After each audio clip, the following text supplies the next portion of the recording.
عمر صاحب میں نے سوال چھوڑا تھا جاتے جاتے آپ سے وقفے سے پہلے کہ جناب یہ والا بالکل یہی الزام جو تھا وہ تو پی ٹی آئی پہ بھی لگ رہا تھا کہ ہائیبرڈ سسٹم ہے اور مطلب ہے خود عمران خان صاحب کرتے تھے کہ ہر قدم اٹھانے کے لیے ہم جو ہے فوج کی ہم مدد حاصل کرتے ہیں، مطلب ہے مختلف موقعوں کے اوپر انہوں نے کئی مرتبہ یہ بات کہی ہے. جی دیکھیں جی، ہائیبرڈ سسٹم ہمارے ٹائم پہ اس طرح نہیں تھا کہ جب آپ آئین میں ہے کہ جب آپ کسی چیز کے لیے فوج یا آرم فورسز کی مدد طلب کریں تو آپ طلب کر سکتے ہیں آئین اور قانون کے مطابق.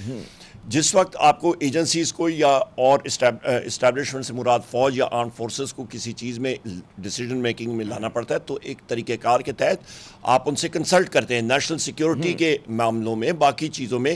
زلزلہ ہو جائے، باقی چیزوں میں آپ کریں، ضرور کریں، پر یہ تو نہیں ہوتا کہ آپ ان کو مطلب کہیں کہ جی آپ ڈرائیونگ سیٹ میں بیٹھیں تو پھر تو نظام ختم ہو گیا، پر یہ نیشنل اسمبلی اور سینٹ ختم کر دیں، یہاں پہ مجلس شورا بنا لیں اور فارم 47 آپ کی ایجنسیز اور اسٹیبلشمنٹ بنا کے لوگوں کو دے گی. اس سے بہتر ہے کہ آپ یہ پکھنڈ الیکشنز کا ختم کریں اور مجلس شورا کی لسٹ آپ شائع کریں اور کہیں کہ جی یہ لوگ آپ کے جس طرح جنرل ضیاء صاحب کے ٹائم پہ ہوتا تھا کہ جی یہ آپ کو ریپرزینٹ کریں گے، تو پھر یہ الیکشن یہ سارا سسٹم ختم کریں. سو لہٰذا ایک پرسپیکٹو میں کام کرنا چاہیے اور وزیر اعظم عمران خان صاحب الحمدللہ ایک بہادر شخص ہیں اور انہوں نے جس طرح بحیثیت وزیر اعظم اس وقت بھی ایکٹ کیا تھا وہ بہترین بہادری کے ساتھ کیا تھا. وہ ڈکٹیٹ کرتے تھے، ڈکٹیٹ سے مراد وہ آرڈر دیتے تھے، چاہے وہ بالا کوٹ ہو چاہے وہ اور کوئی چیز ہو، فائنل ورڈ وزیر اعظم عمران خان صاحب کا ہوتا تھا. مجھے یہ بتائیے اور یہ بھی میں کہتا چلوں جس وقت جنرل باجوہ پش کر رہا تھا اسرائیل کو ریکنائز کرنے کا، وزیر اعظم عمران خان صاحب نے کہا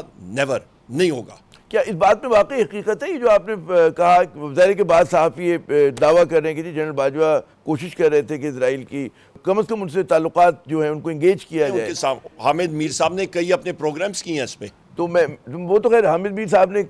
کیے، لیکن آپ تو حکومت میں شامل تھے نا، آپ بتائیے کہ کیا واقعی ایسا کوئی موو تھا یا آپ حامد میر صاحب کو کوٹ کر رہے ہیں اس معاملے پہ؟ وزیر اعظم عمران خان صاحب نے انکار کیا، انہوں نے سٹینڈ لیا تھا نا، وزیر اعظم عمران خان صاحب نے اور مخدوم شاہ محمود قریشی صاحب نے. ہاں. اچھا میں ایک اور ایشو کی طرف آتا ہوں کہ پی ٹی آئی کی طرف سے جو ہم دیکھ رہے تھے کہ گزشتہ ماہ تک دو چیزوں پہ بڑا زور تھا. ایک تو تھا کہ جی اتحاد کوئی بڑا بننے جا رہا ہے اور جی عید سے پہلے بنے گا، عید کے بعد بنے گا، لیکن عید گزر گئی اور ابھی تک کچھ نہیں ہوا. دوسرا پھر تحریک چلانے کی بات ہوئی تھی، وہ بھی معاملہ سرد خانے میں نظر آ رہا ہے جناب. نہیں، سرد خانے میں بالکل نہیں ہے. وزیر اعظم عمران خان صاحب کے اپنے احکامات ہیں کہ لیڈ اور فائنل ڈیسیجن وہ لیں گے، اور ابھی تھوڑی دیر پہلے میں دیکھ رہا تھا ان کی دو ہمشیرگان ملی ہیں اور وزیر اعظم عمران خان صاحب نے کہا ہے کہ یہ بین الاقوامی دنیا کی صورتحال کو دیکھتے ہوئے ایران اور اسرائیل کی جنگ کی وجہ سے 2 ہفتے اس کو آگے کرنا ہے، اور جب وہ انسٹرکشنز دیں گے انشاءاللہ ہم تو تیار ہیں. 22 تاریخ ہم نے ایسے بھی دی ہوئی تھی کہ ہم لوگ اپنے اپنے ضلعوں میں جو ہیں وہ کریں گے،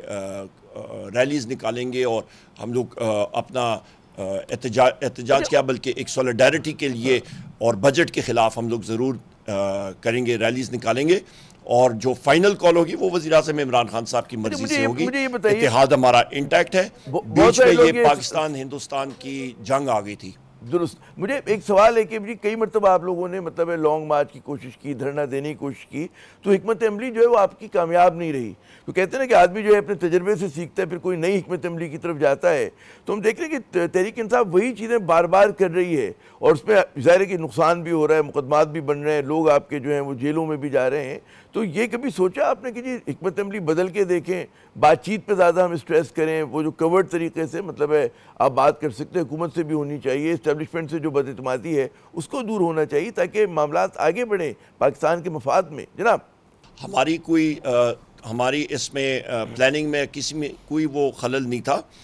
خلل تھا یا شرم آنی چاہیے وہ آپ کے جو لوگوں نے ہم پہ فائرنگ کی، چاہے وہ اسٹیبلشمنٹ ہے چاہے وہ یہ انسٹالڈ گورنمنٹ ہے، ان لوگوں نے ہم پہ فائرنگ کی، ڈائریکٹ فائرنگ ڈی چوک پہ. ہم لوگ کوئی مسلح افواج نہیں ہے، ہم لوگ کوئی گوریلا فورس نہیں ہے کہ ہم لوگ جوابی کارروائی RPG-7 M72A2 راکٹ سے یا کلیشنکوف سے دیں گے. ہم پہ ڈائریکٹ سنائپر فائرنگ کی گئی، اور میں ویپنز کے نام آپ کو لے لیتا ہوں. آرٹک، آپ کی ریمنگٹن 700 اور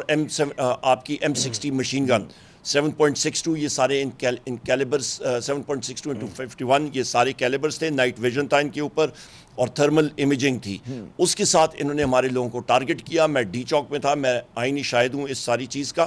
اور جو کیجولٹیز ہم نے برداشت کی وہ شہداء ہمارے ہوئے، ان کے نام بھی میں نے قومی اسمبلی میں لیے. تو لہٰذا ہم تو پرامن طریقے سے وہاں پہ آئے تھے، پر ہمارے اوپر فائرنگ کی گئی اور وہ ہمارے سیکیورٹی فورسز نے بدقسمتی سے کی. میرا یہی سوال ہے نا آپ سے کہ میرا سوال یہی ہے نا کہ آپ نے دیکھ لیا کہ جی ایک آپ کہتے ہیں نا پرامن احتجاج کی بقول آپ کے اجازت نہیں مل رہی ہے، تو پھر حکمت عملی بدل کے دیکھتے ہیں. وہ پہلے انگیج کرتے ہیں، پہلے بات کرتے ہیں، اپنے لیے جگہ بناتے ہیں. تو یہ جو ایک کنفرنٹریشن ہے، مطلب ہے کہ ظاہر ہے کہ سیاسی جماعتیں سیاسی عمل کرتی ہیں، ان میں لچک کا مظاہرہ کرتی ہیں، بات چیت کو جگہ دیتی ہیں. جناب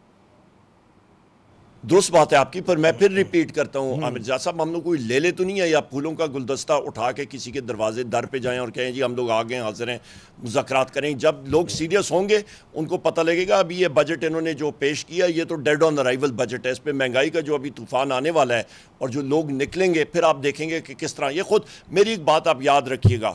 جتنے لوگ ہیں اس آپ کے امپورٹڈ یا اس آپ کے انسٹالڈ گورنمنٹ میں اور رجیم میں، گورنمنٹ میں نہیں کہوں گا، میں رجیم کہوں گا، اور آپ کی اسٹیبلشمنٹ میں، کل ہوتا ہے، پرسوں ہوتا ہے، 2 مہینے بعد ہوتا ہے، 6 مہینے بعد ہوتا ہے، سال بعد ہو گیا،